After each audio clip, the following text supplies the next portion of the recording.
turns out the notes have sticky backs, so they're all stuck together. So if I take a while, it's because my notes are stuck together. But I think right now it's time for us to introduce, is it time for us to introduce? By the way, bathrooms, you're gonna have to want it because it's all the way around out the door, not this left door, there's cable there, all the way out the door, and it's to this side, and you'll find the bathrooms. And I think there's a water fountain out there as well. So that's it for introductions, and let's get moving with the program. Thank you so much for attending this evening. Our first topic is fire safety. We have two people who are presenting today. We have Cindy Foreman, who is the division chief and fire marshal. So I forgot it right off the bat.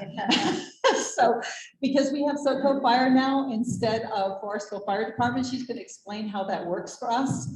And then we also have Amy Bielhurst, who is Safe West County. We really want a fire safe council for Forestville, so we're seeking volunteers to put together a fire safe council, so she will explain to you why that's important for us. So Cindy, take it away. Thank you so much. I'm really excited to be here. My name is Cindy Foreman. I'm a division chief and fire marshal. I'm your division chief and fire marshal for the Sonoma County Fire District. And just to give you a little history on how that happened, and I'm assuming many of you know this, but July of last year, the Forestville Fire District consolidated into the Sonoma County Fire District. And how the Sonoma County Fire District came to be was following the 2017 Tubbs fire. We had 43 fire agencies in Sonoma County. That's 43 fire chiefs, 43, you can do the math down the line. The Tubbs fire had a massive financial impact on, at that time, the previous Rankin Valley Fire District. That was my organization that I worked for originally. And the previous Rankin Valley Fire District was right in line of the Tubbs fire, much like the city of Santa Rosa was. And we lost 1,408 structures. We had 13 of the 23 that tragically perished in the Tubbs fire in our fire district. And we were facing an economic challenge following that fire because of property taxes. And we were looking at having to brown out fire stations, perhaps even lay off firefighters. What came out of that was a good thing was consolidation. The hand of consolidation really got forced. It's a trend that happens in the fire service throughout the country and predominantly in California. Is consolidation is the fiscally sustainable way to provide a high level of emergency services to communities that may be fledgling on their own. So in 2019, the previous Rankin Valley Fire District, the previous Bennett Valley Fire District, the previous Windsor Fire District, and the previous Mountain Volunteer Fire Company all consolidated into the Sonoma County Fire District. A year following that, in 2020, the previous Russian River Fire District in Guerneville, they came into the fire district. And then just this summer, we're excited that our really beautiful community of Forestville has also come into the fire district. So we're roughly running about 200 square miles with a little bit under 100,000 residents within the fire district now. And it's happened pretty rapidly. So if you think since 2019 to 2022, how we've grown, it's pretty astronomical, and we haven't stopped growing yet. So come July of this year, the Bodega Bay Fire District will be coming into the, I say into the fold, that sounds kind of a little cultish, sorry about that, but they will be coming into the fire district as well. So we're finding ourselves with contiguous boundaries all the way from Windsor out to the coast. And what does that mean for you guys? Because look, the beautiful community of Forestville has this beautiful fire department that's taken amazing care of them and has that small town feel. And hopefully, you know, over the years has made you all feel very important and cared for. Well, we want to continue that just on a grander level. And I'm going to explain to you sort of what some of the enhanced services are that we've been able to accomplish with being a larger fire district. And it is truly our goal and our mission that each one of these communities that comes into the fire district, that you don't feel the effect of getting lost in the shuffle. Because I really want you to know that when I say I am your fire marshal, that's what I am. I'm here for you. My division is here for you. Our department is here for you. And our job is to provide you the highest level of service. I'm always available. I think people get shocked when I give out my cell phone number and say, you can call me anytime. I get paid good money to make sure that I'm available for our citizens.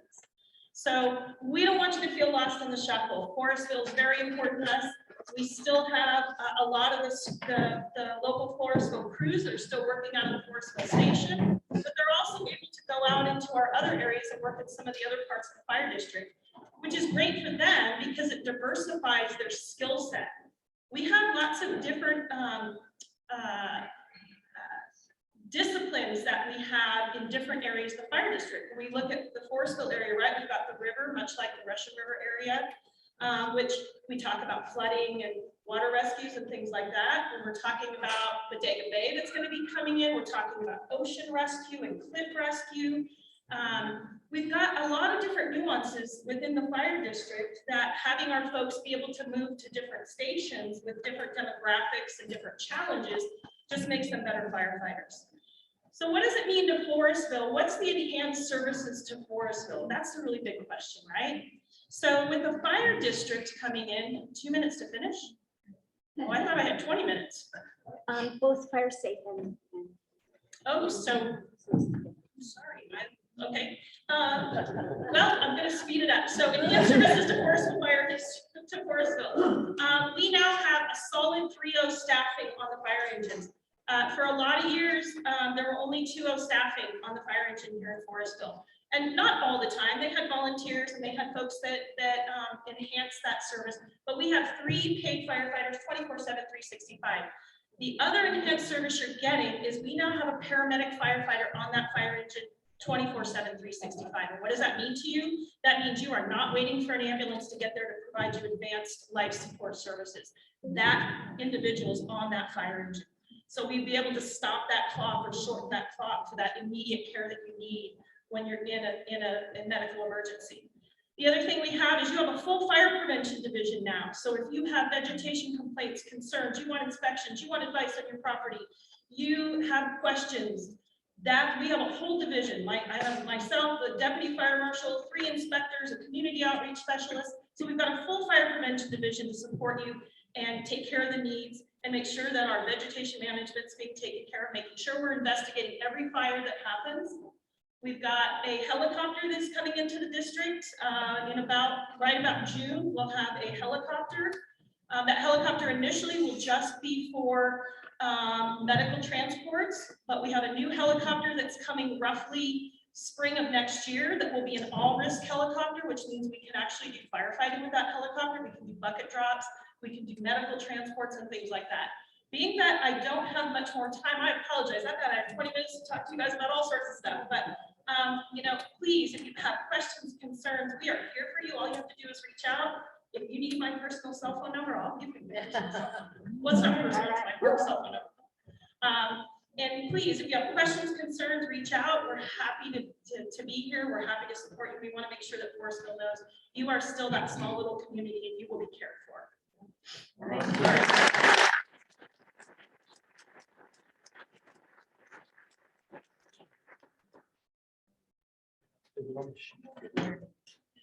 Next, we have Safe West County President and Executive Director, Amy Wildhars, and she will take it from here.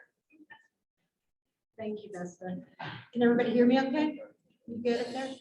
Okay, so my name is Amy and I'm president of an organization called Safe West County, which we started a few years ago in order to help communities like yourself activate fire safe councils.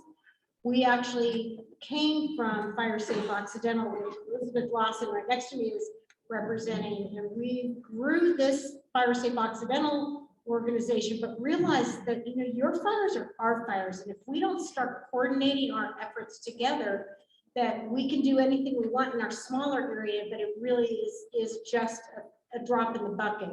So Safer West County got formed in order to sort of look at our whole landscape and forest perspective, our watersheds, and try to get us all working together towards common goals. But what I want to talk to you about today is that I highly recommend every one of you go over to that table and sign up to become part of Fire Safe Forestville. because you will be amazed at what you can do as a community with just a little bit of attention from a lot of you. And they need some people to actually, you know, drive some of the activity. So if you're interested, they're in need of that. But if you're not ready for that kind of commitment, still sign up, become part of this group. Some of the things we did in Fire Safe Occidental that were critical is we started by finding secondary egresses for every single neighborhood. And it took a lot of effort, but it was a lot of fun actually in the end, because people who didn't know each other started coming together. They started clearing old logging roads to get out. Every neighborhood except for I think one right now in Occidental has actual secondary egresses now that the neighborhoods have worked together to clear, to make sure that the roads were passable. They go out and do tests where they drive it together to make sure they know where it is. So that's just one of many, many things that we've worked on together. And then Safer West County at a more global level is working to find funds for all of us so that we can do some of the work that we can't afford to do ourselves. Safer West County, for example, runs an AmeriCorps grant program where a number of times a year, we get AmeriCorps volunteers and we actually send them out into different communities to do defensible space work for people who can't do it themselves and can't afford to pay for it. That would be one of the greatest reasons for you guys to have a Fire Safe Forestville, because if you have an organization, then we can actually send those resources into Forestville. We need you to be a group of people who can help us find the people who need that help. So we can't do it for you. You'll have to be an organization of sort. But you can do this, and you can do it at a small level or a big level, and Safer West County will support you. And Elizabeth, give me some other ideas of things that we've done. Well, local community education events. So having an education event where you can talk to one of your neighbors about what they've done to make their house safer, where you can talk to your local insurance agents about what the insurance milieu is around your community. Because each of our communities is slightly different, has slightly different risks, has slightly different topography. You can also learn, I mean, the educational events are really good in the sense that you can focus on different aspects at different times of the year and remind people that, you know, it's bird nesting season, so coming up, get your stuff done now. Bird season is ending. Those kinds of communications going out really make a big difference. The other thing that makes a big difference is getting to know your neighbors and having neighborhood groups that can communicate with each other in an immediate local emergency. So if a fire started on our road, we have a list of all the people we would call immediately. We have a phone tree set up so that we can get out and we know how to get out. Those are two very important things. Yeah, so I would just end by saying, by signing up for the Fire Safe Forestville list, you'll also get on the Safer West County newsletter, which comes out once to twice a month with some really important information for our area. All right, thank you.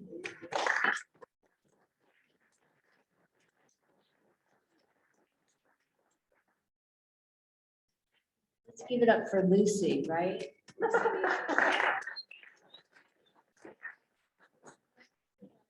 No introduction. Johannes from the Department of Transportation and Public Works, and he's the director, and he's here to talk to us about many interesting things in our downtown. Hi everyone, I'm with Sonoma County Transportation and Public Works, and today we have some announcements to make and show you some of the projects that we have been working for the past, I want to say 4 years since we first started working on the project. And I have a team with Public Works that will be able to help you with the details. But we have, about 4 years ago, we met with the community, and it was very clear the interest in pedestrian safety. So we have the highlights of the pedestrian project. We have 3 slides that we'll be showing you, and we have some exhibits here as well. But I think the main highlights are the intersection of Covey and 116, Mirabelle and 116, and River Road and Mirabelle. So I don't know, I think the least is that the slide? The roundabout that you see is not the roundabout on Maribel and 116. I almost had a heart attack when someone says, "Are you doing that roundabout again?" No, that's out of the question. This is on River Road and Maribel. I think it's probably the best option that we have. It would slow down traffic. We call that traffic calming, and it probably save lives, right? By doing this, we still have pedestrian access to Berg's Canoe, but I think it's a great option.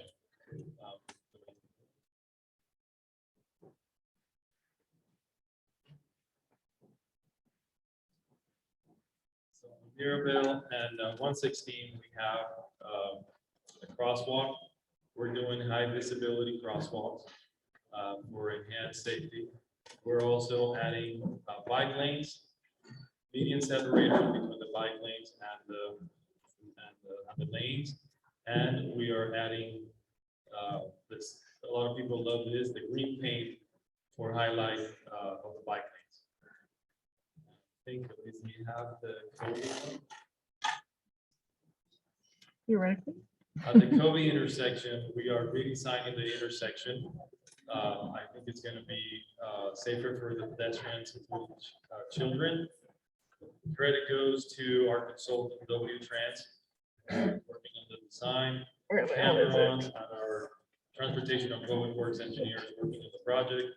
Olivia, she's here with us as well. Olivia will answer any questions that you guys may have regarding to the project. I can answer the basic questions, but they have the details. We also have Janice Thompson, the Deputy Director for Transportation and Public Works, and should be able to answer all the pavement restoration projects that you may have when we start selecting roads in the area for a pavement project the next time we do it. So I'm available to answer questions that you may have. We have the exhibits. We can talk to you one-on-one, which is great again to be in person. And we're available to answer any questions that you may have. I will not be the guy that she needs to cut off. The Colby Road is behind you. Or the red light. Any questions? I found the Colby Road slide. Oh, You asked for it. we're really proud of that one. So if you guys have any questions, comments, there's 3 phases of the project. This is the first phase between Kobe and Mirabel, the town. We're working with the FPA. And then we have other projects that go to the school and then Mirabel as well. So any questions that you have, we're ready. We have a hand out there at the back. So the first phase is between Kobe and Mirabel. We actually have the topo of the survey. We are going out to task order to request services for design. We think the goal is to do it by the end of the year. If everything goes with the estimate, if everything goes okay, with the estimate is somewhere between 1.5 million and maybe 2 million. We have the funding thanks to Supervisor Hopkins to make sure that we secure the funding. So that will be the first phase. The second phase and the third phase, I will let Janice talk about that. We're coordinating with parks on bike lanes and access. So that takes a little bit more coordination. Hi, I was just wondering if you could put a flashing light between the pharmacy and the bank, because that slows them down when they come through town, and it makes them, a flashing light would make them realize, hey, it's not a freeway. So she they wants used to to have the run buckets flashing and the lights flags and those between just- town, and then, which is kind of like the same, similar question, crosswalks. Why don't we get lit crosswalk lights flashing, like Sebastopol? I don't know, that's a good thing to say, because we're not Sebastopol, but I would say that on the crosswalks, we are adding what we call rapid rectangular flashing beacons. So when a pedestrian goes, you press the button, and then you get the flashing lights, call for attention, safer for the pedestrian to cross. So we are doing that, and you can see it when we come by with exhibits. also with rockets and passing them around. So, and we have them at the intersections.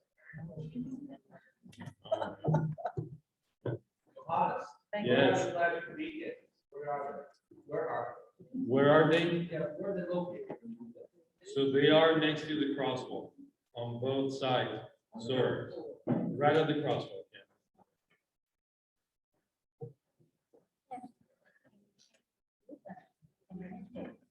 On that road through town, because, you know, you come up by school and everyone's going down because they can see what they're doing. And then it's like freeways. People who beat up, especially summer people or people who, you know, I mean, it's kind of scary if you're a person who does slow down, because you know, this is a little town. People walk across. So, what is this?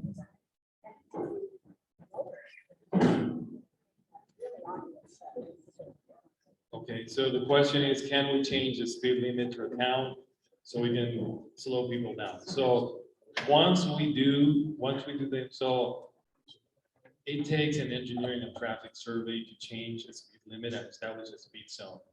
I think that my recommendation is that we wait until we install the improvements. Then we know that the conditions of the road have changed, and then do an engineering and traffic survey study, and then we can change the speed limit or see what the result of that study is. But yeah, we could do it. I'll probably recommend that we do it after we do all the improvements, so people get used to the new improvements, and then we can do it. And we can, so in order to change the speed zone, someone has to change, right? Otherwise, everything is the same. So I think if we do that, I think it would be beneficial for the study.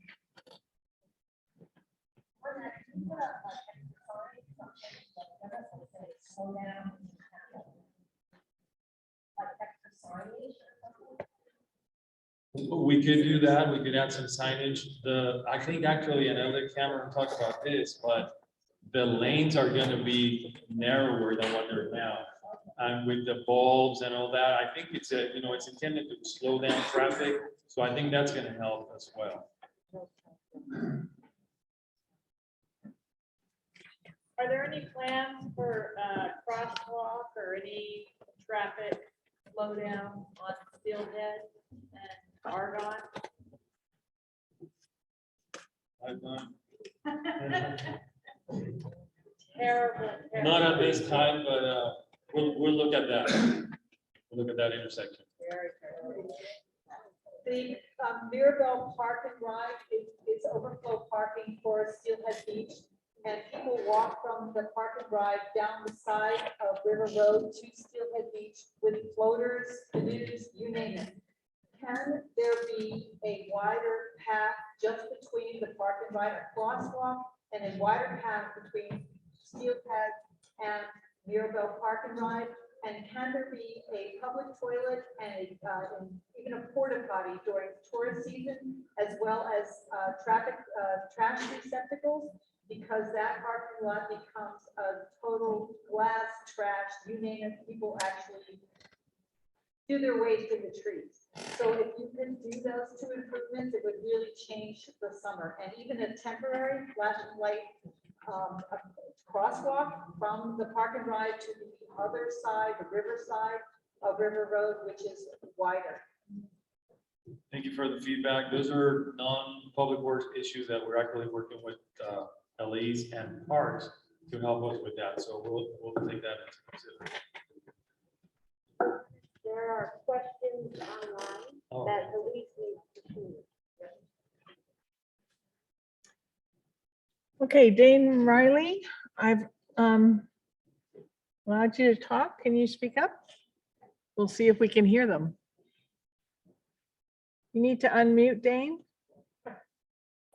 Okay, well, I didn't really want to say something. I did not. You did not want to say something. No, why did you think I I did? saw your hand up. Okay, we'll put your hand down. Oh, We'll go to the next person. Sorry. Okay, Hillel Posner, you're allowed to speak. Can you hear me? Yes, I can. I'll repeat what you say. Okay, I'm just curious. I couldn't really see the drawings, but I heard the mention of the bike lane, and I know it's been discussed since I moved here 12 years ago that we were going to get a bike lane on Maribel. Are we getting a bike lane from 116 to River Road on Maribel? He wants to know if we're getting a bike lane from on 116 from to Mirabel. No, on No. Mirabel. Down Mirabel. Will Mirabel have a bike lane? Will Mirabel have a bike lane? Yeah, as part of phase 2 and 3 of these improvements, the phase 1 is the downtown improvements that we're showing you the slides tonight. And then phase 2 and 3 include shoulder widening on Mirabel for a class 2 in addition to a class 1, which is a separated bike path to the Forestville Youth Park. But those are a few years off. So the bike lane will eventually run from where to where? The bike lane will eventually run from where to where? Phase 2 would be from 116 to the Forestville Park, and we're hoping to get to Davis. And then the phase 3 is very complicated. We'll try to get to River Road, but that's an uphill battle. And then from River Road to the coast is under study, actually, all the way through Guerneville to Jenner.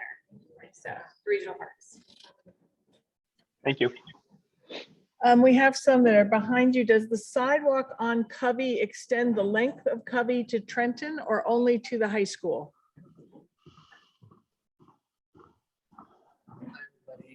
My name's Cameron Nye, consulting engineer with W-Trans, and we've been working with Public Works on developing these plans that you guys are all looking at today. The question was on Covey Road, will the sidewalk extend up to the high school or further than that, I think? And to answer that question, it would go all the way to the high school. And so there's an existing section of sidewalk right in front of El Molino. And so we would tie in at that existing section all the way down to 116. There was also a question earlier about speeding on State Route 116 in general. And some of you may be aware, but there's a new state law passed as of January 1st this year that actually allows greater flexibility for agencies to set a speed limit outside of the 85th percentile speed in consideration for safety for pedestrians and bicyclists. So as Johannes was mentioning earlier, an engineering and traffic survey is required before you can set a speed limit.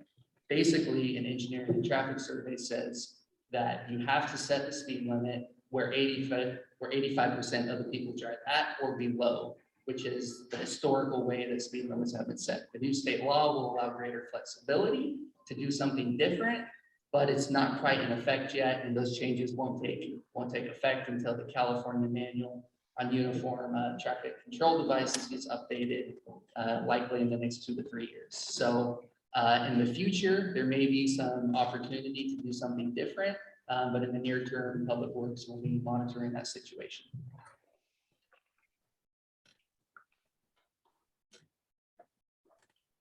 How are we doing with time? Good. We're good? Okay. Oh, question. Enforcing the speed limits that are already in place. Rapid trucks are pulling down here. Yeah. They're pulling by Spears Market from 45. So the 3 E's of engineering, enforcement, education, and enforcement, education, and engineering. We can work with the engineering, but we cannot work with enforcement. So for enforcement, we work with California Highway Patrol, and it's not an easy thing to do to have officers. We have challenges with that. But if you let our office know, or Supervisor Hopkins' office, we'll reach out to CHP and try to establish times and call them and keep calling them so they can come. How with that? They write one ticket. The truckers radio the other truckers know. Yeah. Yes, they do.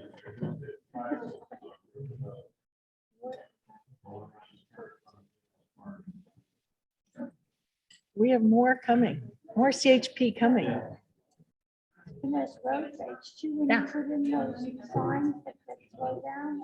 Just a quick note on CHP. Elise from my office has been working very closely with CHP, and we actually create target areas and work with them where there's sort of, a surge in enforcement. We also have, speed signs that are like the speedometers that are on giant billboards, and we can also work on those kinds of placements. And I know we've definitely put it in River Road around Forestville before. We're also actually going to be entering into a contract with CHP specifically to enhance parking enforcement in the lower Russian River during sort of summer seasons, and especially on nights and weekends. And so it's something that we're in conversation with. Could we also look at potential, enhanced speed traps as well? So we hear you, and we'll keep working with the State Highway Patrol, who are the ones who are tasked with enforcement. So I'm gonna put someone on the spot, and maybe she can answer the next question. Her name is Olivia. She's a new engineer, and this is the first time that she goes to a town hall meeting, so she'll remember this time for a while. That's something hard. My knowledge is limited to design. Yeah. Any more questions? No. Softball, please. I've seen your hand for a very long time.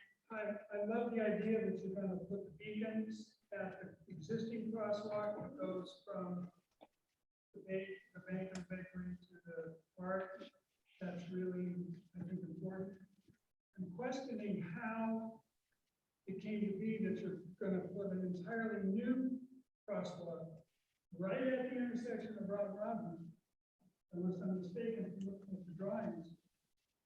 There's not much to go to right there except for another strip along the other side to the park, which is served by that existing crosswalk that you're going to put beacons on. My fear is that that crosswalk might encourage more people to take that little unsafe strip. Myself, that's how I look at it. And not only that, but any pedestrian in there is going to cause any car coming in any of those three directions to back up. So I wonder, what is the research that says you need a crosswalk there, and how about beefing up the downtown crosswalk first? Let's see how that goes before you're gonna spend money and encourage people to be in the lane of traffic. That's cheap.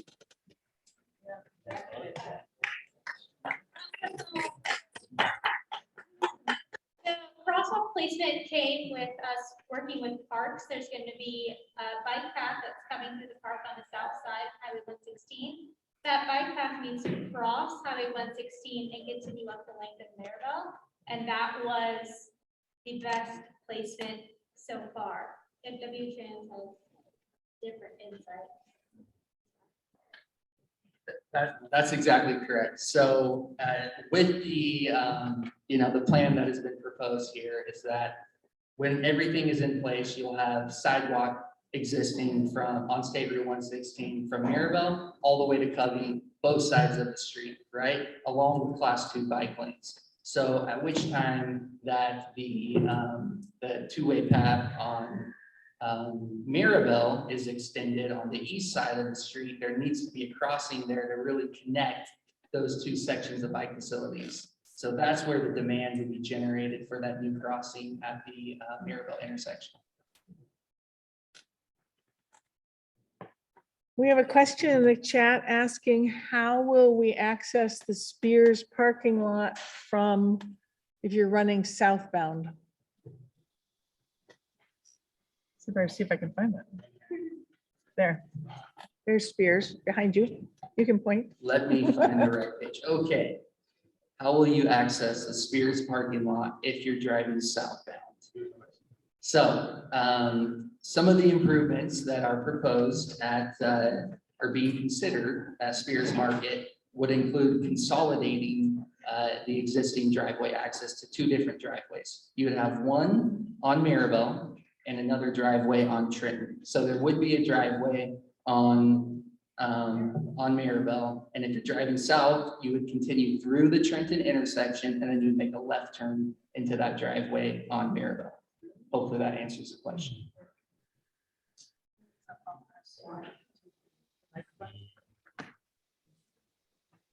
Got 2 minutes left. Go. Yeah, I want to go back to the intersection, Maribel and 116. and the crosswalk that was just discussed. I understand that a bicycle rider coming from the front would use that to cross and to proceed down Mirabelle. And what about riders that proceed on 116 over that Wine Hill to Hidden Lake, for example, where I live? That hill is really difficult because people are coming quickly.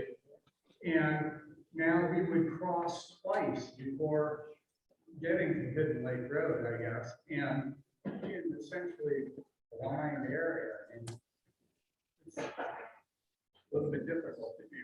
Sorry, I'm excited, but likewise, I see the crosswalk as a little bit of an issue too, just as far as knowing how fast some traffic does come up the hill, and knowing that now we're gonna have cars slowing down right there theoretically more often, and I'm not necessarily against that, but I do see that as it's hard for me to pull out. I imagine the same thing would happen coming over that blind hill, and there could be a car.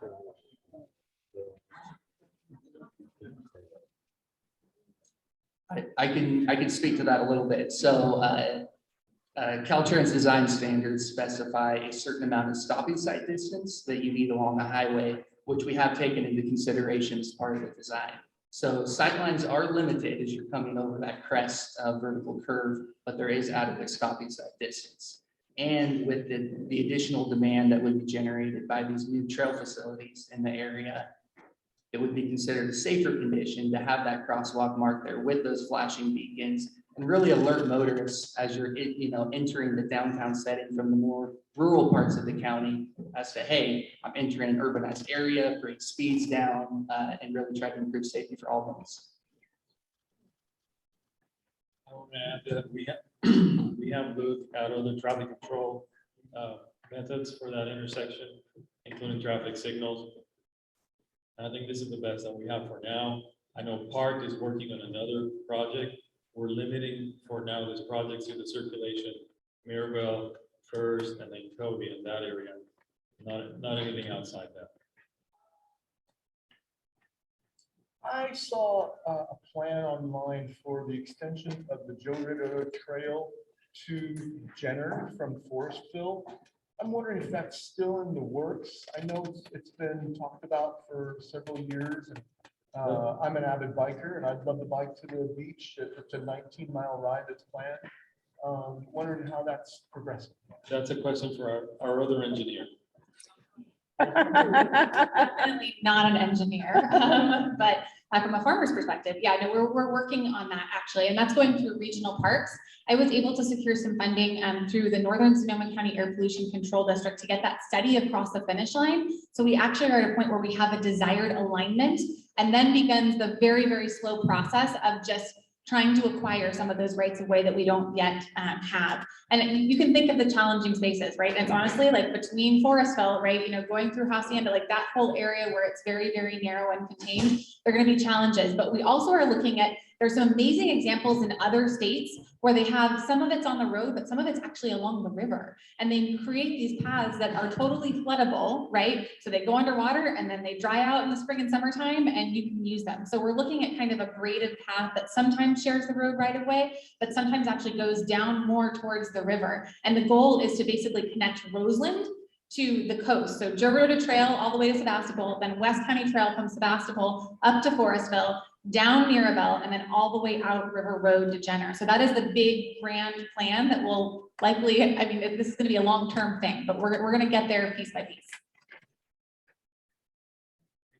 We'll be out of town. I'm out of time, but we have one more. I'm avid cyclist also, and understanding that I apologize, I got here a little bit late, so if you guys have already gone over this, I apologize.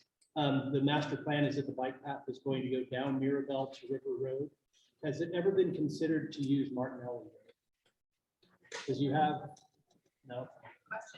I mean, because what there's only looking at like right-of-ways and disrupting people's driveways. There's only, I think, 2 driveways on this side of, in between here and, I'm sorry, the top of the crest of the road that everybody's kind of was worried about. There's only 2 driveways on this side of the highway, I guess the east side of the highway. And at one time, one of the people was sympathetic to having a bike path going across the driveway. So that's only 2 driveways to interrupt, and then all the way down to Martinelli. Martinelli is a very safe road in comparison to Mirabelle, because I won't ride my bike on Mirabelle personally, just with the going through spheres, gravel trucks, 5-way intersection. It's chaos. And if I was to put my kid out on that or going up it, it's kind of sketchy. So Martinelli is a nice, beautiful road. I don't want to disrupt the neighbors that live on that road, but it's a much safer route, and it gets you to Old River, which then Old River can take you all the way to Hacienda Bridge without being on River Road. Getting across Hacienda is always going to be a mess, but you know, once you're on the other side of Hacienda, it's a pretty good bike path all the way through. Great feedback. I'm sure Cameron will be taking notes on that. We're going to be here the rest of the evening. If you guys want to stop by and ask more questions. You good? Well, just one quick one. Would these new trails like incorporate a curb, if you will? So like in Rohnert Park, they have curbs for their bike trails, so that a car would have to get in an accident to be able to hit a bike. So some of our within town, some of them have a race median. Yeah. I don't know outside of town because that's a parks project. But at least within town we have some. Yeah. That is our goal for all of it to have that. There may be limitations where it's, can we actually just get this within the road right away? Will we have the space or won't we? But that's the goal, is to really have class 1 divided roadways. That would have a curb. Correct. Yeah. Correct. Yeah. So that it's essentially a separate own little road next to the existing road. Yeah. Yeah. Great. Getting hooked, right? Thank you very much, and we look forward to building this project for the community.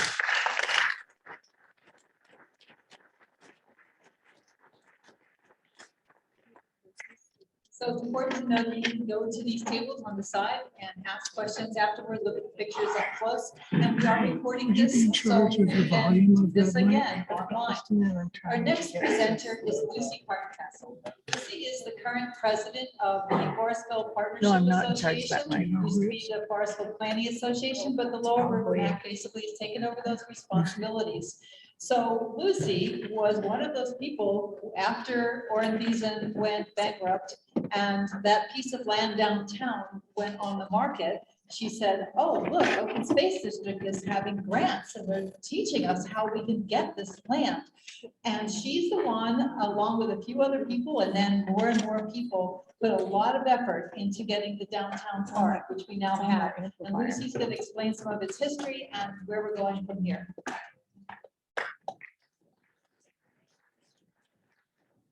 I'd like to invite the FPA board members to come up and join me, because this is a big room and I don't need all this room to myself. And I'd like to introduce them. I'm really proud of the folks that are here. First of all, Michael Cuyo, here's our immediate past president and had the patience to go through the permitting process that we're still involved in, but he spent years helping us get closer.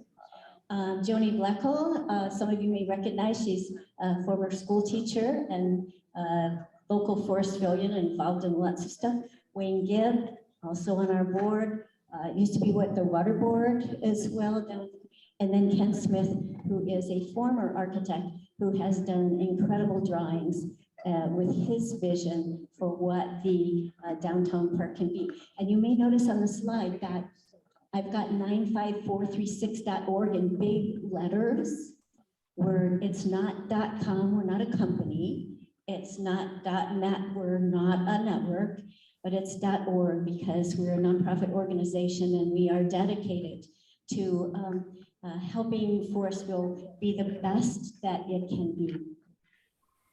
One of the things that you're going to find on 95436.org, I won't make you repeat it, but on that website, one of the things you're going to see is a connection to our past.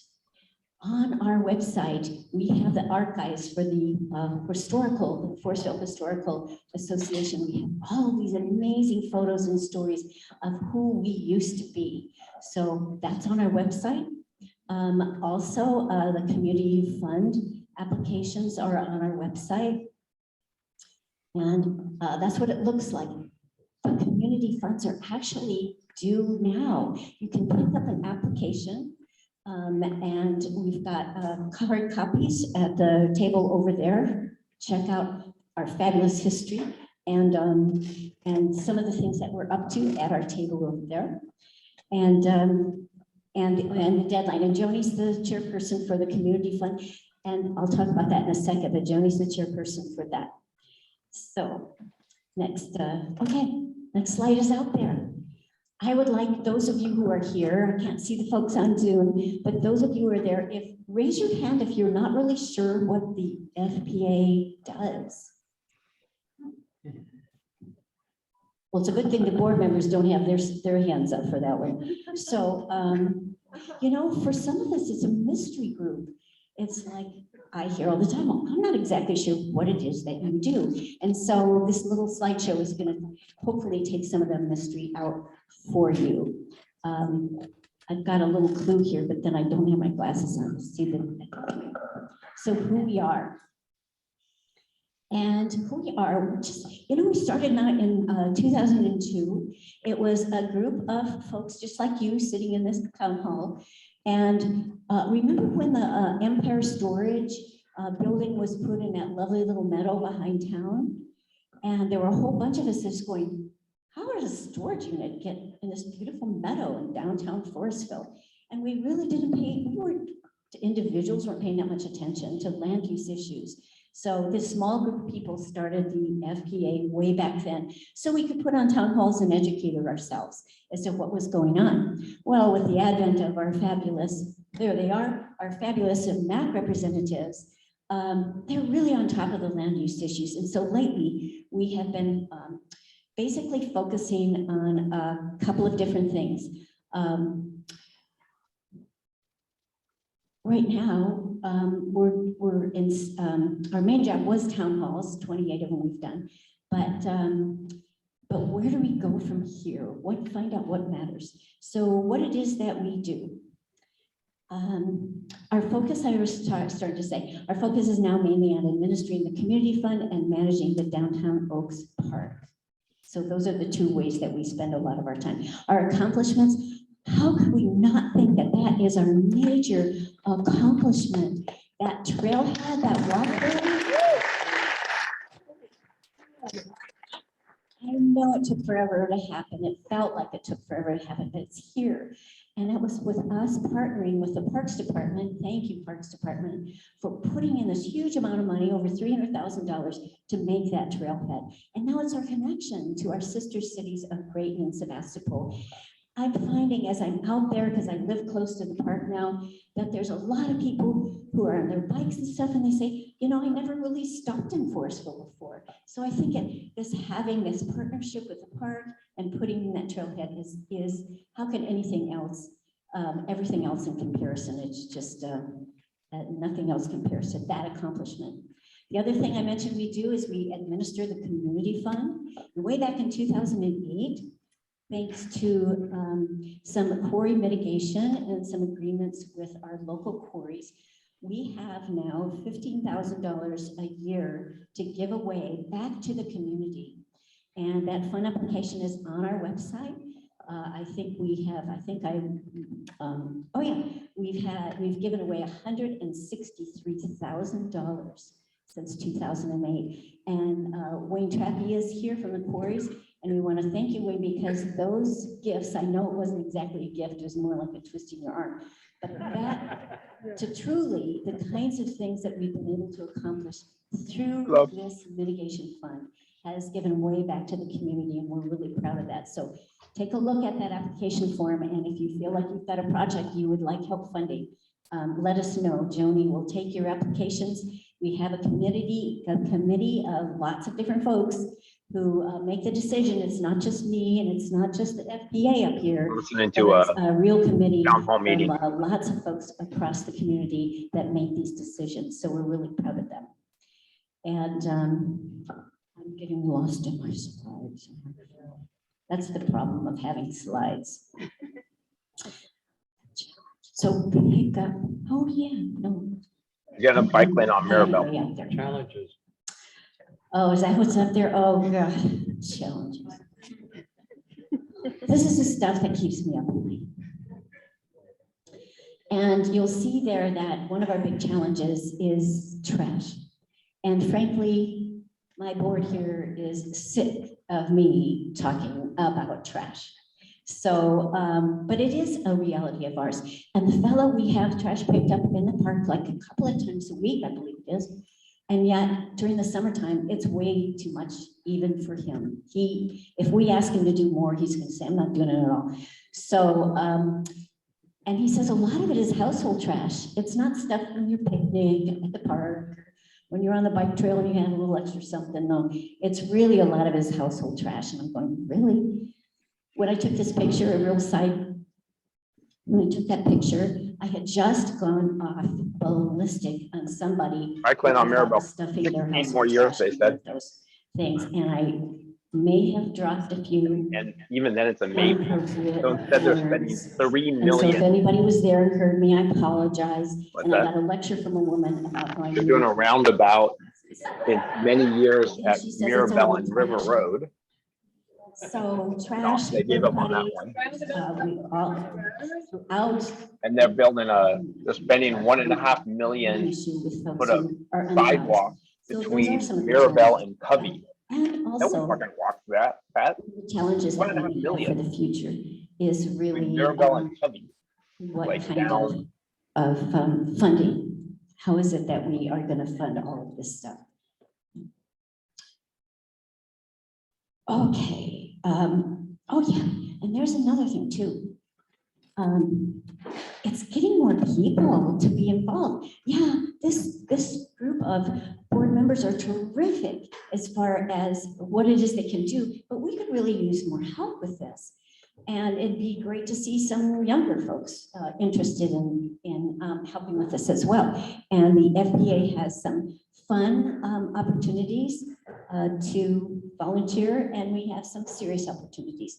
For example, one guy just called the other day, Sean, and I think his name is, from Sonoma County Mowing, and we're going to have a bunch of mulch delivered, and he's willing to bring his mowing and his equipment and stuff and help us spread the mulch. So it's a lot of people coming together to really help create and make this park a beautiful place, continue to be a beautiful place that it is. So you could sign, oh yeah, so I've got to sign up. If it sounds like this is the time and you could be interested and maybe you could do a little something to collect, together, make it happen, then sign up at our table over there. And the next slide is our vision. Our main goal is to get a use permit. We've been at it for years. Feels like decades, but we're almost there. I want you to check out the design evolution that we put together for that piece of property. Jody put together up on the wall. It's amazing how far we've come. If we want a sound barrier, for example, we're going to need to raise money for it. So there's, without blasting out the neighbors, that's then we need to get include some ADA pathways for that. And it looks like we'll need, I don't know, 1 to 2 million or so. So if there's any big donors out here in the audience today or online, there's folks online, I'd love to talk to you. But meanwhile, you don't have to be a big donor in terms of participating and making this all of our dreams and our visions come true. I think we can go on to the next slide. I've sort of messed up my little closer. Oh yeah, I basically talked about that, how you can help. So it's all about the community. It's all about your community. And in conclusion, I would like to acknowledge Ag and Open Space for trusting us to take good care of the young oak trees that are there. I'd like to thank the Parks Department. Over $300,000 they paid towards us purchasing this land with the trailhead. The donors, did you know we could got that land in the community for only $100,000? The rest of it was all in-kind donations. That's amazing, pretty cool. I'd like to thank all the volunteers that put in so much time to make this happen. There's tons of you, and I really appreciate you. And then, of course, my board itself. So if you're interested in helping us please show up, let us know. We're here for you, and we're excited to be part of this community.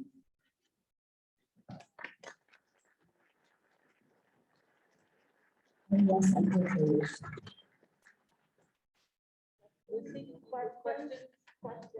You still have 3 minutes. Any questions?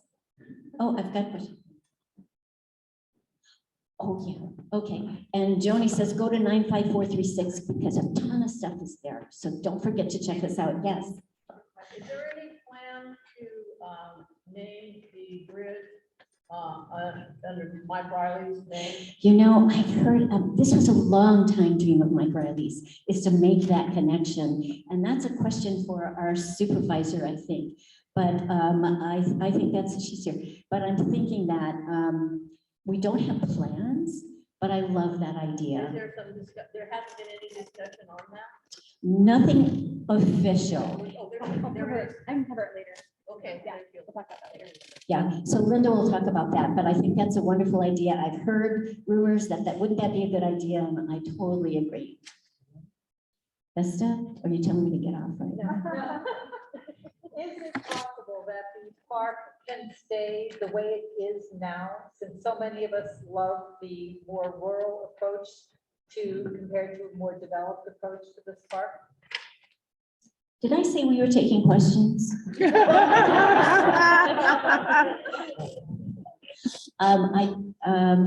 know, all options are on the table. You know, we've got this beautiful design. Part of that depends, can we do it? It depends on funding. I'm a less is more kind of person. So we're evolving. We're evolving, and but right now, the plan that we've got that's in front of the permit Sonoma, we're not changing that until we get our use permit. You know, we're moving forward with that plan, but we know that over time, things change, people change, and it's possible that it will look very different than what we planned for. But right now, we're moving forward with the plan that we have.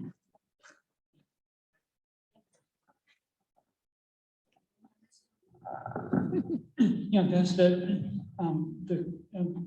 address ADA requirements, you know, the restrooms, stage, it sort of, and then the requirement that we block off some of the cars at the parking lot from open space. There's, you know, the design. I also agree with you. I love this natural, but just to get the permit to do the park, I'm kind of limited to what I did. That's it. There's another question. Also, if you go to 95436.org and ask any question, I'm the one who gets those emails and I can answer your question. Is that Tippy up there? Hi, thanks for coming. What kind of projects have you worked in the past, and what are you looking for? You know, after we acquired that land, we haven't gone into any fundraising mode, and we will be. So I would love to talk with you individually if you have ideas. But until we get the use permit, we've just been sort of holding and seeing what we're going to do. And then we've cost out all of the different pieces that we're talking about. So the more particular you can get, the better. She said, who did the past grants go to? What, you know? Oh, were you talking about a grant to raise money for to make changes in the park, or the old ones? No, for you said you were taking new grant applications. Yeah. Oh, sorry. So I totally was off base. Are you saying, could you go to 95436.org, check out the community fund page, and there's.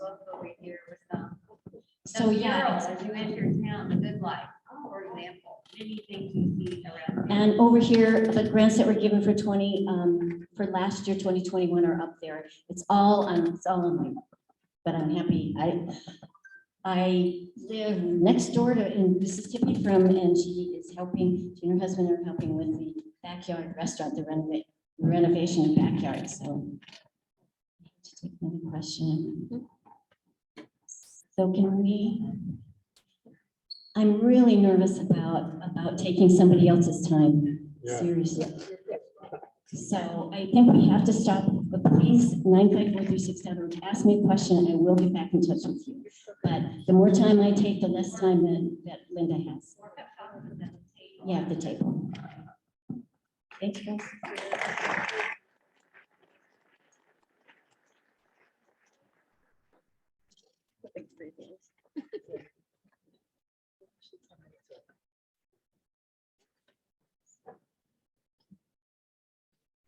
Okay, next we have Jackie and her skate spot contingency here to speak to you about the skate spot.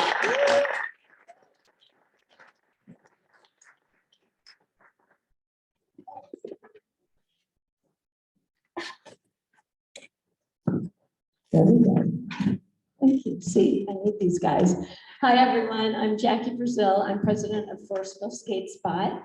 And this is Asa Bush, and this is Jasper Bayless, two of our student youth advocates who are helping with our project and helping get a skate park in Forestville. Thanks, you guys. Right now, they're working on our website, which really needs updating because there are no pictures of me with my gray hair on our website. So we really need that update, among other things. So thank you very much. It'll happen.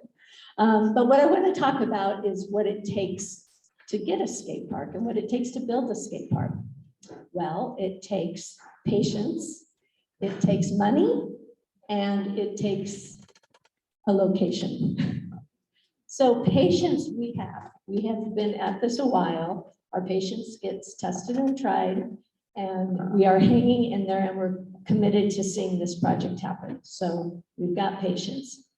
Money, it takes roughly $1 million, depending on the day, right now.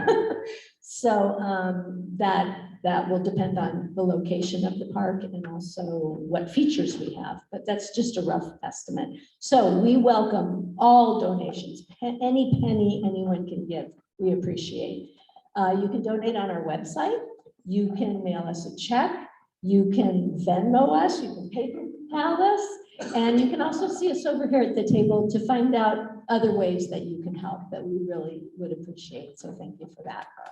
And finally, it takes a location to build a skate park, right? And that has been the biggest challenge that we have had, as most of you know. So we do expect an update on a location that we're looking at next month. So in a few weeks. So please check our website, check Instagram, check the Facebook page to see and for any update on that. Say that again. Website is forestvilleskatespot.com. Yeah, thanks. And we've got lots of information over there, pamphlets and et cetera that you can see. Yeah, but that we are hoping to get. There's just been a lot of challenges with that, a lot of delays, a lot of unknowns, and of course, a lot of crises, right? So that's the biggest challenge for the skate spot, but we will get there. So it goes back to the patience piece. Patience with the site, okay? But really what it takes to build a skate park, as Lucy said, is a community. It's a community who supports our youth, a community who supports community. And we are very lucky to have that here in Forestville. So thank you all for your patience, for your money, and for supporting youth and supporting our community and making this happen. So before I introduce our special guest, I just have to ask Asa, why do we even need a skate park in Forestville? Well, I think a skate spot would be beneficial to the community, and I think it would create a staple in Forestville's identity. Excellent. Okay, that's great. And Jasper, besides skateboarding features, what would you like to see in the skate park? Well, I think skating's a big priority for all of us, but to get everybody outside exercising and with their children and their grandchildren who might have a bike, why don't we have a pump track outside for everybody? Like it. Awesome. Okay. Thanks.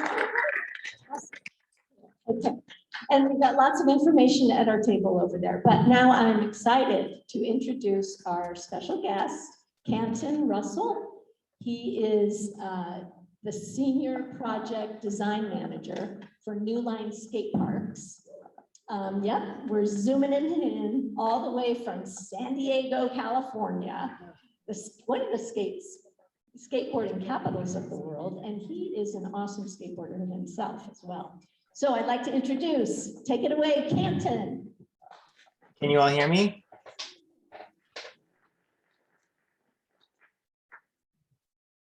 Hello. Do we have sound? Can you bring the microphone over? Oh, maybe. Okay, Canton, hold on. We're bringing you the mic.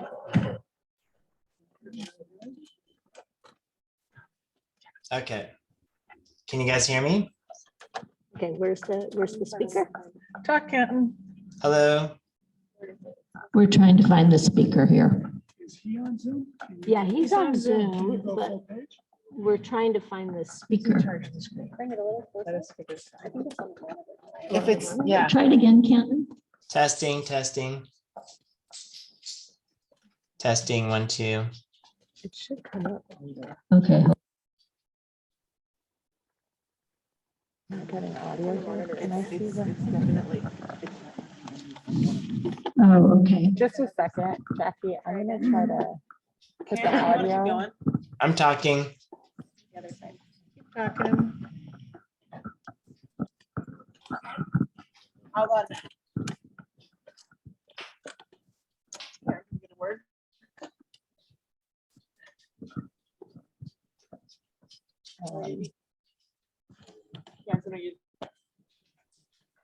Can you walk through his slides? Okay. Yeah, I just don't think the sound's coming up on your end. Yeah, we got you. Okay, there we go. Yeah. Okay, introducing Canton Russell. Thanks, Canton. Thank you. It doesn't look like my video is enabled, but that's fine.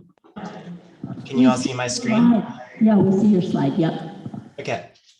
So I was just going to share that, earlier in this process, we had a Zoom meeting with everybody, like a Zoom webinar. And we also had an online survey where we had 117 community members submit their comments and sharing their feedback with us, which is amazing for any project. And we had a good balance of different users. We had male, we had female, we had a majority of the people who responded were actually in the community. We had a good, as you can see, a good diversity of ages on here. And also, although the majority of people are skateboarders, we had other participants as well. A lot of people in here shared their user levels of whether they're a beginner or intermediate and advanced. And we're making sure that the design accompanies and really accommodates everybody. So what we did is we had in the meeting shared different ideas and features that they could weigh in on as to which ones they liked, and they were able to do that online as well. So we have all the results of the different elements that the people who want to look at the skate park really chimed in on what their preferences were. And with these inputs from everybody and presenting some of the design options, we were able to really get feedback on the two concepts we presented. And there was this kind of more L-shaped skate park design. And people shared some of the things they liked and didn't like about that.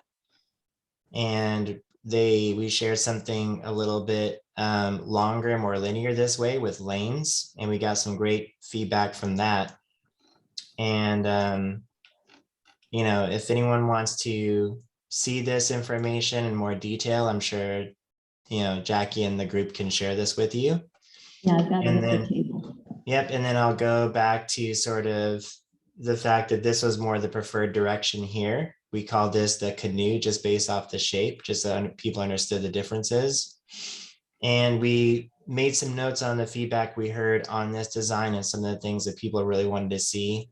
And then we actually made this revised version here that shows the lanes we were creating, the low speed, more beginner areas, the more intermediate areas, and then the more advanced bowl area. And we also wanted to take into account how people got into the skate park, that there's a possibility for some shaded areas at both entries, that there are seating areas, there is an opportunity for possibly a restroom or a concession. So we really wanted to make sure that there was a nice staging area where people could, view, spectate, come into the skate park without feeling like they're intimidated or that they're going to get run over. They can come in here and stage at these drop-in areas, or they can, also have some pop-out zones on the bottom here where they can get out of the way of the activities. So we definitely try to incorporate a lot of opportunities in this. And although this isn't maybe the final design rendered in 3D at this point, we are working with the committee to, again, solidify their final site location. And then once that is determined, we will get this into more of a 3D, kind of final design rendered up and integrated into the site to show everybody how it really fits on the site, how it incorporates the existing topography. We do have some of the possible locations we've looked at. We've had one of our team members come out on site in person in Forestville and look at all the areas in person. So we definitely are familiar with the opportunities and constraints of all the sites, and whichever one is chosen, we're confident that we can make this design work on that location. So if anyone had any questions about anything or what they're seeing or hearing, just let us know. Any questions, anybody? There were some passing up. Oh, okay, we got some on the Zoom. Oh, Steve, yeah. Is there a big difference in price between those two preferred designs? Is there a big difference in price between the two preferred designs? I don't, if we go back to, no, I don't think there's a huge difference in price. I think the difference is just the way they're laid out. And just so everyone knows that this could be a range of costs based on the site conditions. A lot of cost on a skate park really deals with infrastructure. It deals with grading and drainage and soil conditions. So, this could be anywhere from maybe, $850,000 to maybe $1 million. It really just depends on site infrastructure and how it really fits in the existing conditions of the site. And as the committee who's there with you will share, that it definitely takes a village. They are working really hard to raise the funds themselves. And I think what they really need is the support of people to help with that. Obviously, there's an opportunity maybe to find some grant money, which is on the table, but most importantly, maybe support to solidify the site that they're hoping to get.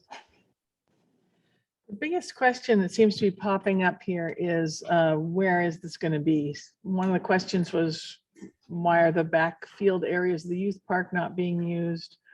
What are the proposed locations? Over and over is where the yeah, that's the big question is location. Yeah. The youth park utilizes all of their fields, so that wasn't an opportunity for us. There are a couple other sites, but it kind of jinxes it when we name them. So we don't want to name them, but there are a couple that we're considering. And like I said, there is one that we should hear about next month in about 3 weeks. Yeah. How much space does it take up? What's the It's typically about a half acre. About a half acre for that. So maybe about 20 to 25,000 square feet. I mean, that's what this design is. Now, there are all kinds of parks that come in different shapes and sizes, but what we wanted to present here was a well-balanced park that accommodates all different kind of riders. It's not just for skateboarders, it's for bikes, it's for scooters, it's for the younger kids, it's for the parents. Myself going to a lot of these skate parks myself, I see parents riding with their kids. A lot of people who grew up riding skateboards and bikes are now parents who have their kids riding with them. So it's definitely an all age, all gender activity. And the amount of people and the studies that have been done on the mini parks that are happening across the country, The amount of use that happens per square foot in these parks exceed any other recreational activity. They're always busy, they're always being used. And it's kind of a ride at your own risk facility. And it's something that people can do as a group or they can do as individuals. And in this day and age, we're trying to get kids off of video games, off of cell phones, and out being healthy, using this as a recreational opportunity to get outdoors and off the couches. It's really, really proven to be a great, not only a physical activity outlet, but something to help with kids with mental health. And there are a lot of studies being done to support that. Thanks, Canton. And we just got 1 minute left. I think Caitlin, is it? No, I'm sorry, but you have a question up there. So would it be like a bigger half pipe, like around 8 foot? She wants an 8-foot half pipe. Sorry, I'm sorry. It looks like there's stairs on it. Yeah, was this your question? Yeah, okay, here's the question, Canton, is I heard that the skate park doesn't have very big tranny. So I want 8-foot half pipe and I want a 4-inch handrail downstairs and a manual pad. Yeah. Yeah. Right, okay. So we're gonna. Okay. Did you hear that, Canton? Not really. I heard some of the comments about the terrain, but not the last part from the And last. we're gonna get more community input for sure. So I'll keep this card, yeah, and give it to him. Yeah. Yeah, we can, yeah, this design can be altered. That bowl that's shown can be as shallow or as deep as you want. So yeah, to have it be 8 feet deep is not a problem. The ratio of some of the features, the banks, the railings, the stairs are all what you would see that is in a good standard park as far as not being too difficult, not too easy, but right down the middle so everyone can use it. There will be railings that will be lower for beginners, and there will be railings that will be good for intermediate and advanced. So I think we're trying to make sure that this is well balanced for everybody, but by all means, there's room for further input before anything gets finalized. Awesome. Okay, Canton, we're going to have to sign off. Sure. So thank you so much for joining us, and thank you, everybody. Thank you.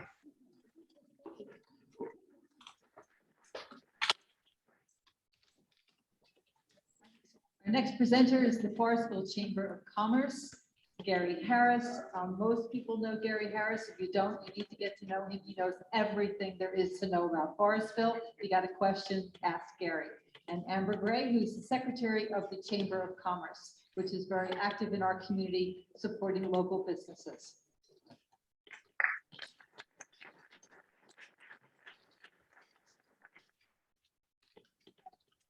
So I basically wanted to explain some of the things that we've accomplished in the last couple of years. Well, first of all, I want to say Amber is our Secretary of Bird. Amber is the best secretary we could ever have. Seriously, the people. Amber is the best secretary you've ever seen. People who aren't here tonight are our President, Wendy Flowers, Denise Wood, who is our Vice President, and Heidi Ochoa is our Secretary.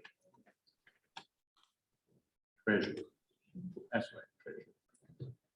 So some of the things that we've been doing include the farmers market, which turns out to have been a big success. We're using the park quite a bit, actually. Every Tuesday it will start again. The first, what day? June 7th. We also have done what we call We Care grants. We Care grants, we take applications from businesses primarily affected by COVID who need some help. And we have usually issued checks for $500 to those that we get. We've done that 2 rounds. Yeah. We also have an emergency fund, and occasionally we have written a check for people with an emergency on an individual basis. We've contributed to El Molino Little League. We wrote a check for, was it $3,000 to help to Scotty. We also have contributed to what was the El Molino high school legal fund. We wrote a check to that group. You want me to do the upcoming things? Yeah, upcoming things. The next thing that's really coming is the East Area Hunt on April the 10th at the youth park. We've taken that over from the fire district. We will be filling the eggs up after our board meeting on April 6th. So you can come up to the upper building in the park and help us fill those eggs. The parade will take place on June 4th. We've kind of taken that over from the youth park over the last few years. There are parade entry forms over there at our table. We need people in the parade. I don't have any entries at all right yet, so that would help. The barbecue is going to take place. What else? We usually have a citizen of the year. I think mainly because of COVID, we haven't had one because usually they ride in the parade. So we're working on doing that now. So what is this one? We continue to have our monthly meetings, and we're currently meeting in person at the Forestville Youth Park Community Building. Meetings are the first Wednesday of every month at 5:30. Yeah. As far as how we communicate this to everybody, we wanted to let you know how you're supposed to know about these things. So if you're a chamber member, we've got a distribution list, and we send out emails at least monthly with our agenda and the meeting minutes. And then if random things come up, we'll send those emails out to members. We also have a Facebook page, so feel free to follow that. And then anything that we're aware of, we post there to try to get the word out.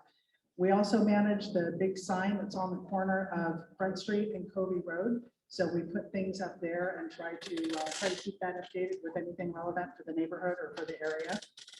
We also have a website and a calendar on that website, and we're trying to keep our calendar, we're trying to turn it into more of a community calendar because we're not aware of one calendar that's relevant just to Forestville. So we're posting things there as we find out about them. Not a lot on there yet because we haven't received a lot of submissions because we're trying to get that word out now.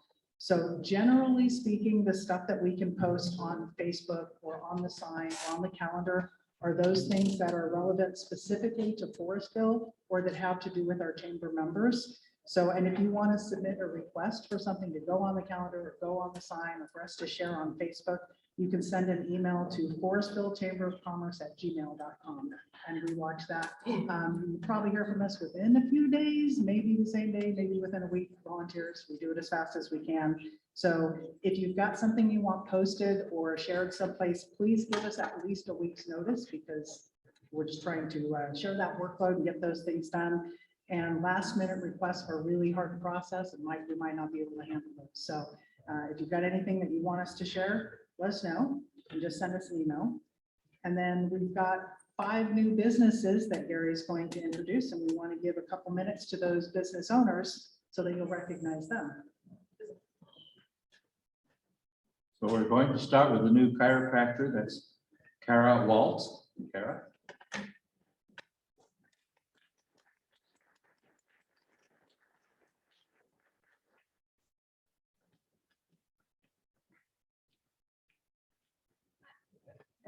Hi, everyone. I'm Dr. Kara Waltz. I see some familiar faces out here. I have been in Forestville now with a location next to the post office for about a year.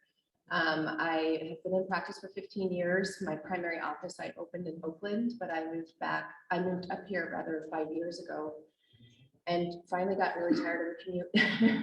So I'm starting to transition my practice up here, and having this new location has been fantastic. And one of the things that I do specialize in that I think is not very well known is actually pregnancy and pediatrics. I help women prepare for birth. I help women. I'm a birth doula. I see babies. I help with breastfeeding, all of those types of things. I think up here in Forestville so far, I've mostly met people that have seen my sign next to the post office. And that's not necessarily all pregnant women and babies. But in Oakland, I have a long history of having seen young families that have also kind of grown up with me. So I see people of all ages. And if you ever have any questions, I'm right down there, and I have a website and email. And I have also partnered up with Alyssa, who is the owner of Forestville Massage Therapy. We're in the same location. So chiropractic and massage in the same location. And I'm gonna just go ahead and let Alyssa say a few words.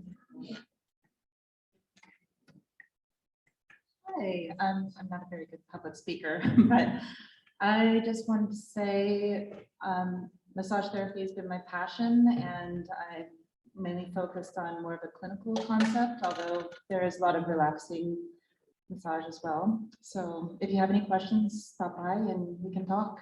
You know, just a consult is fine. We also just brought on a new massage therapist.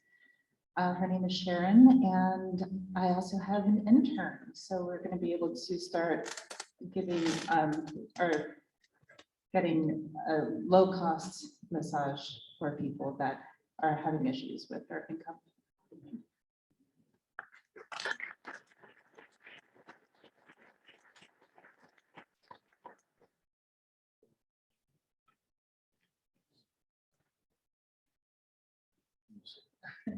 So next up, we've got the Redwood, Witchery, and Muddy River Occult Critique.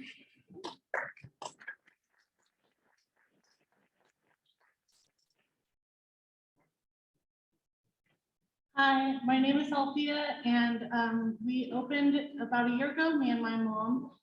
We opened right next to Tiny Town, and we've been there for since July.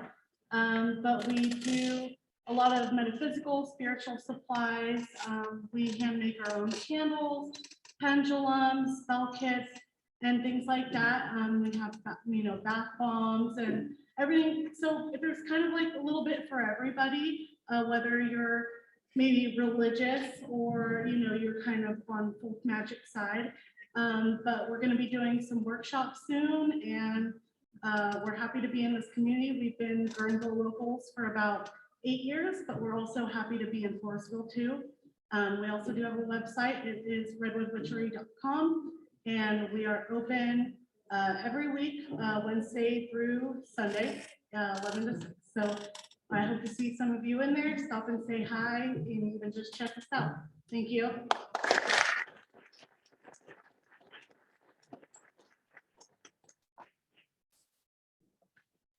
The next business we would like to introduce is Sonoma Pizza Company.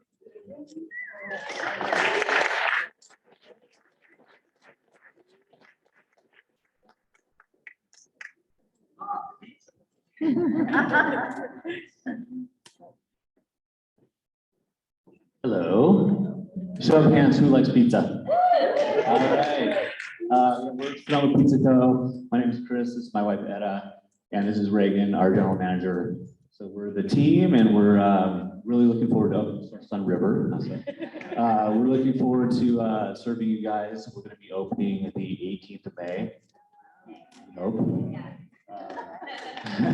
We have passed our fire inspection. We have our health inspection next week, so things are moving along now. We're starting to hire people.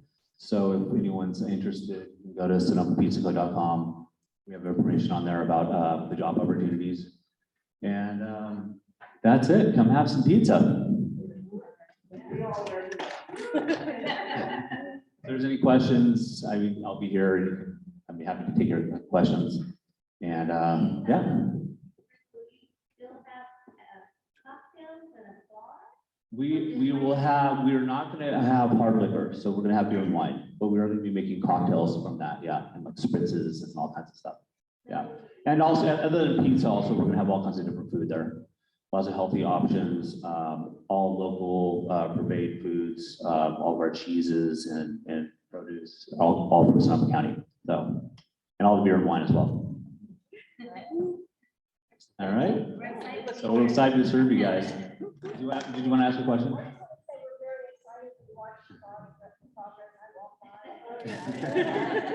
I know, thank you. Well, thank you for your patience. It's been a long road to do this thing. Opening a place like this during COVID has been challenging, but we're almost there. A question that popped up in the screen was, do you have gluten-free? Oh yeah, we're going to have gluten-free. So we have, our plan now is every pizza on the menu you can do as a gluten-free pizza or as a vegan pizza. So lots of options.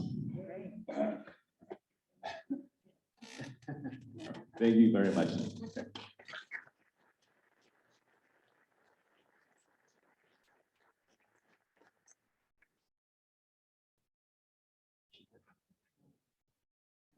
The next business we're going to have introduce themselves is A La Heart Catering, which is next, well, it's next to the chiropractor. Anyway, they couldn't be here. That's Mariana.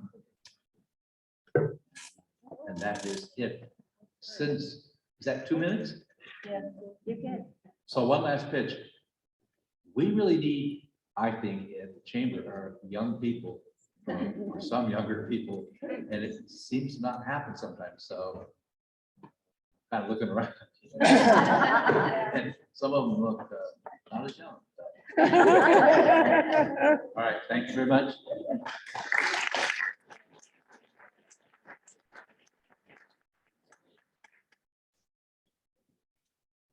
So, and thank you, Amber, for all those cute little jokes that you put on the board to keep us entertained.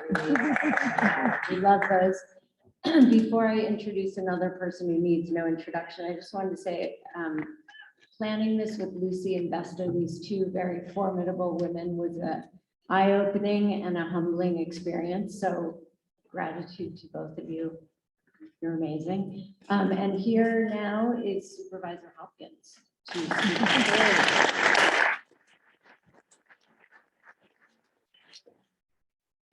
Hi, and I wanted to start out actually acknowledging what someone brought up earlier, which was Mike Riley and the bridge. And it actually struck me after that comment was made that this is the first town hall that we've had since he passed away. And we didn't really have a chance to come together as a community in a big way to honor him. In my opinion, he was a great man and he was a good man, and that is not always found in the same person. I remember he didn't support me when I ran for office, but he came to my town halls, he asked me tough questions. And once I got elected, we would grab beer in each other's living rooms and talk about the history of the river and how to fix some of the challenges. Really amazing human being. And actually, when he passed away, my first thought was, could we name that bridge after him? Because it's his hometown and because he was the one who actually fought to acquire all of that property for this greater vision. And there were some of his friends and family who moved forward with naming a bench in his honor at the Jenner Headlands. Steve Trippy worked with Judy to get that done.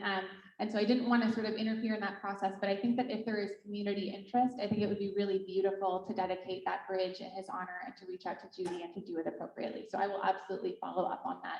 And thank you very much for bringing that up. And just maybe just a brief moment of silence for Mike and what he has done for Forestville over the years.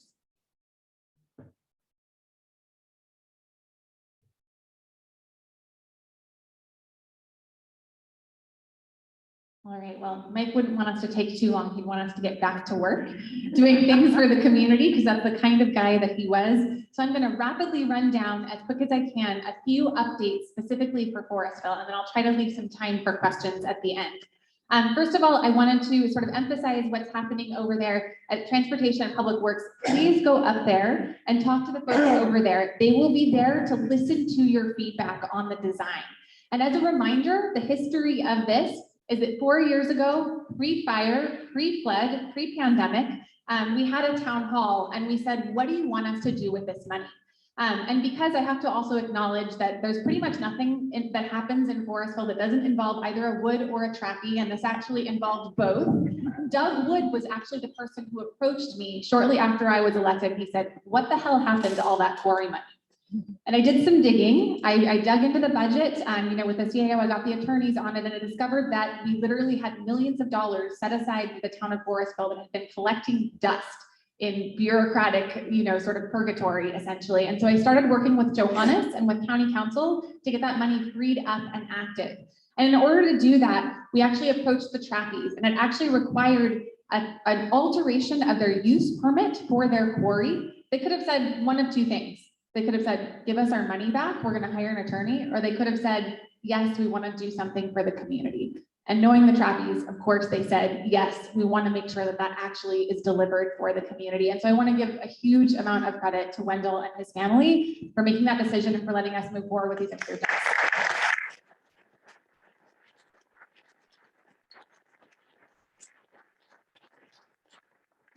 Also want to mention that whoever was complaining about the speed of the gravel trucks, there are 2 quarries in Forestville, as we know. I have found Wendell is extremely responsive and he will talk to his truck drivers if there is ever anything happening with his truck. So, you know, he's a member of the community, and so always reach out and let him know what's going on.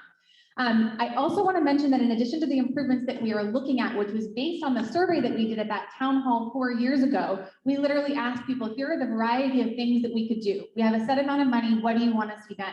Overwhelmingly, Forestville said we want bike and pedestrian improvements. And so that's what we have really focused on in this design. But we are also looking at prioritizing the town of Forestville in our upcoming pavement preservation program, which means that our next 2-year funding of roads money, we really want to invest in Forestville. And I was actually a little bit sort of stingy. We actually weren't giving the money to Forestville in some of the prior, funding iterations, because we wanted to actually have it done at the same time that all of these improvements weren't going in. It wouldn't make sense to sort of, move forward with crosswalks and trying to make bike lanes and then come back and pave the road later. So we actually really want to hear in particular from Forestville on which roads you would like prioritized as part of the upcoming 2-year pavement preservation plan. And you can provide that feedback either to me in my office or to your awesome local MAC reps. And I'm going to bring up our MAC, our Municipal Advisory Council, again in a minute. So this past round, we actually focused, put a little bit of a priority in Guerneville. And this year, this upcoming cycle, we're going to really focus on Forestville. So we'll look forward to hearing your feedback on that. Next update, something called a Community Emergency Resource Center is coming to Forestville. This is sort of breaking news. We received an allocation of funds from FEMA, and that would allow us to move forward with 3 sites for pre-positioning of emergency supplies. This would mean that in a fire or in a flood, right, we'd have meals ready to eat, we would have cots, we would have blankets, we would have things that we could keep people safe, right, in a sort of severe circumstance, and particularly prepared for earthquakes as well, because as we all know, if there's an earthquake in the Bay Area, first everybody's going to go to the sort of metropolitan Bay Area, then they're going to come up the 101 corridor, and maybe 2 weeks later, they'll come out to us in the Lower Russian River. So we've got to be prepared. So we are looking to site one of these 3 locations at the Forestville Road Yard. And it's not going to be like a big community building. It's really going to be a warehouse that will store those supplies. And we would love to work with Fire Safe West County and any local fire safe councils, and of course the Sonoma County Fire District, to make sure that we're all aware of what supplies are there and what we want to prioritize in terms of keeping there. But it's something that will keep us safe in future disasters. Next up, I do want to mention, I know that one of the biggest challenges in Forestville, at least for those of you who live along the river itself, is parking, right? And all the sort of crazy crowds that we see with increasing severity and frequency every single summer. And so we are going to be continuing the pilot program that was launched last year by regional parks to try to have a shuttle system to try to reduce some of the traffic at the river, right? So basically creating a park and ride system where we'll actually then be sort of taking people and hopefully alleviating some of the parking challenges. As I mentioned before, we're also looking to contract with the California Highway Patrol so that we can actually make sure we are enforcing, and so that folks aren't parking in people's driveways or parking where they are not supposed to. And I also want to say thank you to Johannes, because we have worked multiple times with the community to try to do more sort of red curbs. They're not really curbs because we don't have curbs in West County, but no parking zones, to try to make sure that we prioritize places that we can have access for emergency vehicles. Wherever, basically, we try to put no parking zones where it's legal to put no parking zones, and there are criteria. But if you have any other suggestions or concerns, reach out to us and we will follow up. Finally, I want to end with our amazing, and I would say overachieving MAC reps. Forestville has absolutely amazing Municipal Advisory Council representatives. You have 3 women who work incredibly hard for this community, tackling tough stuff like trash, which I cannot tell you how much of my life has been devoted to trash. And Lisa, you have taken off some of that burden, and I am so grateful for it. These women are really working and fighting for you, working with me, working with the county, working with community-based organizations to deliver on-the-ground solutions in real time, and it is absolutely awesome. And so I would ask for a round of applause for our 3 Municipal Advisory Council reps.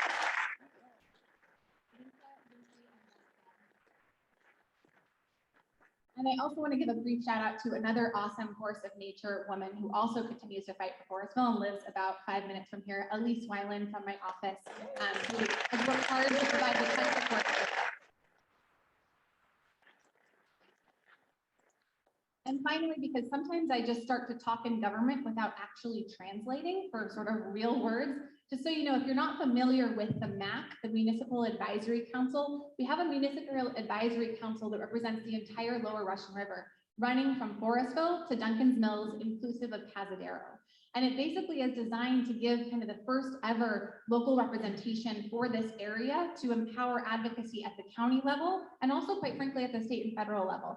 And so we really are looking forward to continuing to work with the MAC. They were born right at a moment of crisis and disaster. I believe that the first MAC meeting was right as the river was rising, right? And so it's been pretty much nonstop disasters, either fire, flood, or pandemic ever since, and they have weathered them all. So I'm happy to take questions if anyone has questions in real time, and then I also have a couple questions on the papers. So anyone want to jump in?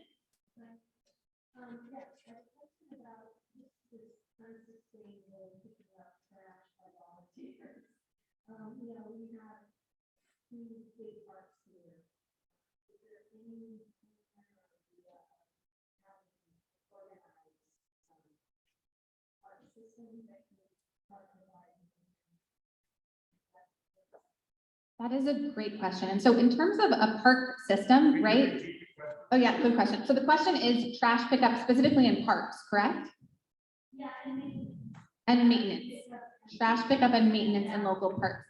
So, and I don't think that they were here sort of formally tonight, but you know, the Forestville Youth Park is a nonprofit organization. It's actually very unique, and I believe was the first park in Sonoma County to be run entirely and owned entirely by a local nonprofit. So as such, they're not kind of, you know, technically part of the county regional park system. If they were, right, then we would sort of have, you know, those resources available, and all the things that happen in our other regional parks would happen there too. I have flagged this as a top priority for West County, and Bert Whitaker, our regional parks director, has promised me that within the next year or two, we will get to a place where we can provide more support to small rural parks and park districts. Essentially, we're waiting for more funding to come in from the Grayton Casino, which is actually a major source of funding for regional parks, and it had to hit certain levels and sort of fill up certain buckets until then it kind of essentially overflows into additional funding for regional parks. And once it does, we have promised to work more closely and try to provide some supportive resources for those smaller parks. Because it's a lot to rely on volunteer labor, and costs are going up, and volunteers sometimes are busy just trying to earn a living for their family. So I definitely see that as a concern. I will also add that we have funded multiple times through our Tourism Impact Fund grants, local nonprofits to come in and do cleanups. So if anyone wants to apply, we still have money in our TIF fund or Tourism Impact Fund.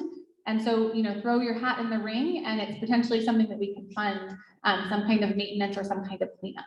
So other questions? Online, they're asking online. about El Molino. Oh, online question about El Molino. And the question was? When will El Molino reopen? When will El Molino reopen? I wish I knew the answer to that question. And I will say publicly that I share the frustration of every Lower Russian River resident who feels as if they have not been heard by the high school district board. I really, quite frankly, think that they need to start having some in-person town hall meetings to hear directly, you know, from all of us, taxpayers in the district, and to really talk about, you know, what is the future of the campus. There is still an ongoing effort to look at kind of the districting of the schools, and would it be possible to create a rural school district that would actually sort of take El Molino High School right into its own rural catchment. And sort of separate it from, you know, the Annalee side. But yeah, a lot of the decisions I felt were made very hastily with not much foresight and not a whole lot of community feedback or participation. I think Vesta, or there's another question on that one? No, this is a new question. I don't want to ignore the chat. Vesta, you want to jump in while we're looking? Something I brought up earlier about the Mirabelle Park and Ride, broken glass, trash, all those things. Can the TIF funds be used for maintaining that Mirabelle Park and Ride so that we don't have to deal with, I mean, we volunteers go out there and clean up the glass and the trash and various things like that. Is that possible? And could those TIF funds be used for a seasonal crosswalk for people going down to the beach? I'm going to kind of look at the owner of the Mirabelle Park and Ride who's sitting there over in the corner. But I also think that, I mean, yes, we could work on TIF funds. I think we can also try to enhance kind of management and stewardship of that. And I do know that the long-term plan, if we are able to move forward, that roundabout would be to have crosswalks. But I don't know, Johannes, do you want to add anything on the Mirabelle Park and Ride? I always think of it as a Mirabelle triangle. You're like, I'm like the Mirabelle Park and Ride? Oh, right, the dirt triangle. It also needs fire mitigation. Thank you, Supervisor Hopkins. I would say that the park and ride is TPW Public Works property. So when you have a concern with trash, please call us and we'll go clean it up. So I'll save you some of the tip. Yeah, well, it needs to be done basically weekly during the summer. Okay. And at least once a month during the rest of the year. It's a mess. And then the fire mitigation is extremely important. There are fire objects underneath those fir trees that can catch, and there are people who throw cigarette butts out their windows all along River Road because I pick up the trash along. I know it could actually catch on fire as well. And then porta potties over the summer, that'd be lovely. Great. Thank you. I'll bother him about picking up the trash. I'll bother Bert Whitaker about the porta potties. So regional parks. Lucy. Yeah, one of the challenges that the FPA has, being a private park with the public access, is the unhoused and abandoned cars or cars that have people living in them. And it's really hard for me to, I mean, it's my job, I have to be towed away, but are there what kind of help, what kind of guidance can we have with those two tough issues? That's a great question. So the question, just to repeat for everybody, was how do we support and address the unhoused who sometimes wind up on FPA's property or sort of around town and need to move along, but how can we also provide them with solutions? So the county does have through the Department of Health Services a homeless encampment assistance response team or HART team. And so we can absolutely deploy that. We also partner very closely with West County Community Services to extend solutions. Currently, we have the Sebastopol Inn operating as permanent supportive housing with a priority for West County unsheltered residents. And we actually just moved forward with giving staff direction to move forward with the acquisition of George's Hideaway at Guerneville to also provide another solution. And so we are working to try to create space so that we actually can say, no, you can't be here, but you can be here, which in my opinion is what we need to be doing, is sort of, drawing that line to protect public safety. We also, to Vesta's point about fire hazards, have had a number of encampment started fires in West County. And so one of my top priorities is trying to make sure that we have those rural encampments identified so that we can move forward to try to get folks into places that are safe and where they won't start fires. And I want to be clear, these aren't like arson sort of homeless fires that I'm referring to. This is like cooking and warming fires that escape. And so people are just trying to stay warm. They're just trying to cook their food, but we can't in this kind of a severe weather climate with this kind of a drought and dead trees, it poses a very substantial public safety threat. Question over there. Just to add to the reopening of the Sonoma High School, for line for right at the grandma on the way out. They're looking for candidates for the 3 4-year terms or district 1, 3, and 5, and there's an added 2 years. And, if you're 18 and up, you're registered to vote, you can run. I'm going to repeat that for anyone who couldn't hear it. Run for school board. And there is information about sort of which districts you would be eligible to run in over, where is it?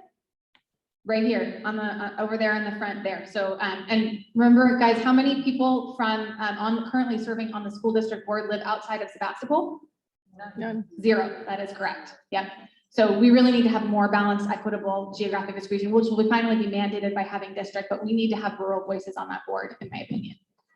Let's see. Other questions? Are there any online, Elise? Hillel asks what happened in the latest supervisor board meeting about tiny houses. Great question. So the question is, what happened in the latest Board of Supervisors meeting about tiny houses? We're actually coming back, and I believe it's on next Tuesday's meeting, a conversation about the building codes, at which I hope to address the sort of permitting of tiny houses and yurts and things like that as housing. So I look forward to that.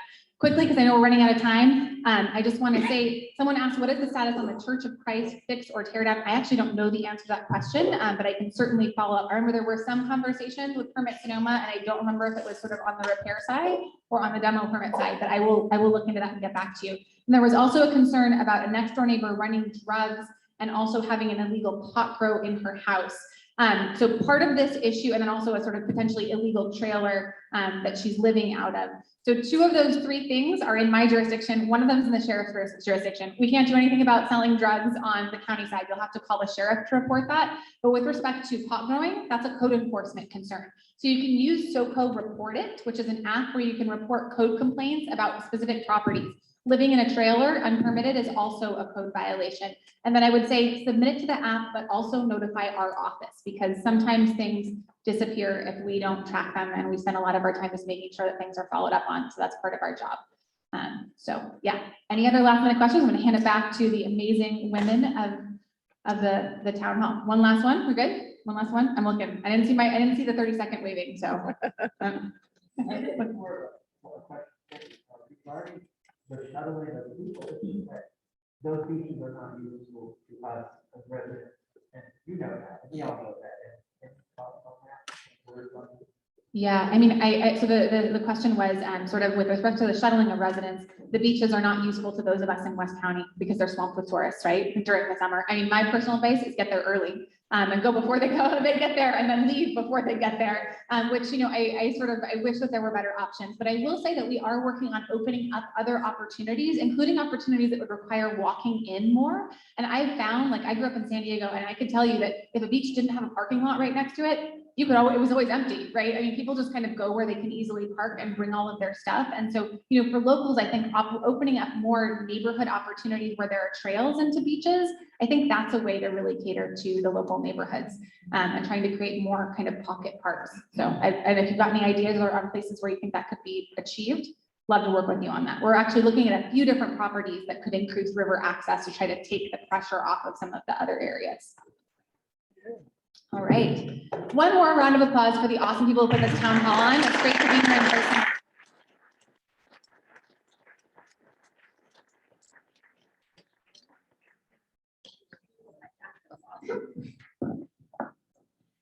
And so here we are, we're winding it up. And just to say thank you to Fire Safe Sonoma, to Skatespot, to the Chamber and the new businesses here, to the FPA, and to Transportation and Public Works for being here today and helping us understand more about our community, what it is that's going on, but also what it is that we could do. So I want to close with one is a reminder that the next Municipal Advisory MAC meeting will be April 21st at 5:30 p.m. And I believe you guys are still doing it on Zoom, is that correct? Oh, that makes it easy. Oh, gosh. So great, April 21st, put it on your calendar, 5:30 p.m. Zoom. And what's the best way to connect? You know, a lot of times 95436.org has links to the MAC meeting. So if that's an easy one for you to remember, use that website. Janice Goria is here, our master web producer, fixer, etc. And I'm very appreciative to her for that fabulous website she created. So my last words are get involved. You know, it does your soul good to be part of this community. It's a great community. We all love it. I know we do. And so there's ways to get involved. I'm going over to sign up for Fire Safe. Go to the FPA. I'd love to have a few people on my list that would like to help us figure some things out. We can have fun ways of doing that. There is a Skatespot, so there's opportunities for you to get more involved in your community. So even if you have a little inkling and say, oh, I might be interested, check us out. You know, we're here for you, and it's a great way to meet people and feel like you're part of something bigger. And I guess because I worked for hospice for over 30 years, feeling that you are part of something bigger is important. So especially when you're, I shouldn't say, but at the end of your life, those are the kinds of things you're going to think about is what did I do for others? And that makes a difference. So let's see what we can do for others. All right. Thank you. Thank you for being here.